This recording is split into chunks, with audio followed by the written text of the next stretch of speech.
ಆಮೇಲೆ ಹಣಕಾಸು ಸ್ವಲ್ಪ ತೊಂದರೆ ಇತ್ತು. ಆಮೇಲೆ ಪಾಪು ಏನು ಆಗಿರಲಿಲ್ಲ, 2 ವರ್ಷ ಆಯ್ತು ಮದುವೆ ಆಗಿ. ಇದು ಬಂದಮೇಲೆ ಎಲ್ಲ ಹಣಕಾಸು ಏನು ತೊಂದರೆ ಇಲ್ಲ, ಮಾಮೂಲಿ ಇದು ಪಾಪನೂ ಆಯಿತು. ಗುರುಗಳೇ, ಕರ್ಮವನ್ನು ಕಳ್ಕೊಳ್ಳೋದು ಹೇಗೆ ಶನಿದೇವರ ಕ್ಷೇತ್ರದಲ್ಲಿ? ಕರ್ಮವನ್ನು ಶನಿದೇವರ ಕ್ಷೇತ್ರದಲ್ಲಿ ಕಳ್ಕೊಬೋದು ಅಂತಂದರೆ ತುಂಬ ಈಸಿ. ಅದು ಹೇಗೆ ಅಂತಂದರೆ ಅವ್ರಿಗೆ ಶರಣಾಗಬೇಕು. ಮೊದಲಾಗಿ ನನಗೆಲ್ಲ ಗೊತ್ತು, ನಾನು ತುಂಬ ವಿದ್ಯಾವಂತ, ನನ್ನ ಹತ್ರ ಹಣ ಇದೆ, ಹಾಗೆ ಹೀಗೆ ಅಂತ ಅಂದರೆ ಆ ಸ್ವಾಮಿ ಹತ್ರ ಅದು ಯಾವುದೂ ನಡೆಯಲ್ಲ.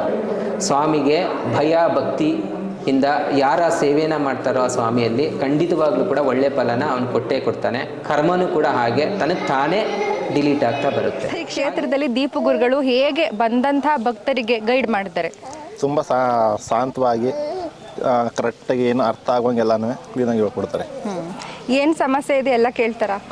ಎಲ್ಲ ಕೇಳ್ತಾರೆ, ಅದಕ್ಕೇನು ಪರಿಹಾರ ಅಂತ ಹೇಳ್ತಾರೆ. ಈ ಕ್ಷೇತ್ರಕ್ಕೆ ಬಂದು ನೀವು ಏನು ಹರಕೆ ಮಾಡ್ಕೊಂಡ್ರಿ ಮಗುವಾಗಲಿ ಅಂತ ಹೇಳ್ಬಿಟ್ಟು? ಅದೇ ತೀರ್ಥ ಸ್ನಾನ ಮಾಡಿಸ್ತವ್ರಿಗೆ, ಅದಾದಮೇಲೆ ಒಳ್ಳೆಯದು. ಒಂದು ಕ್ಷೇತ್ರದಲ್ಲಿ ತೀರ್ಥಸ್ನಾನ ಅನ್ನೋದು ಪ್ರಮುಖವಾದದ್ದು. ಆ ಒಂದು ತೀರ್ಥಸ್ನಾನ ಮಾಡಿಸೋದ್ರಿಂದ ನಿಮ್ಮ ಕನಸುಗಳು ನನಸಾಗ್ತಕ್ಕಂಥದ್ದು ಸಾಕಷ್ಟು ಪವಾಡ ಆಗಿರ್ತಕ್ಕಂಥದ್ದು ಈ ಒಂದು ಕ್ಷೇತ್ರದಲ್ಲಿ ನಾವು ಕಾಣ್ಬೋದು. ಗದ್ದೆ ಜಮೀನು ತವಿಂದು ಹಸಿ ಪರಿಹಾರ ಆಗೈತೆ ನಮಗೆ. ಇನ್ನೊಬ್ಬರ ಕೈಗೆ ಹೊಂಟೋಗಿತ್ತು, ಅದು ಪರಿಹಾರ ಆಗೈತೆ. ನಮ್ಮಂತೆಯೇ ಆಗಿ ಎಲ್ಲ ಇದಾಗೈತೆ.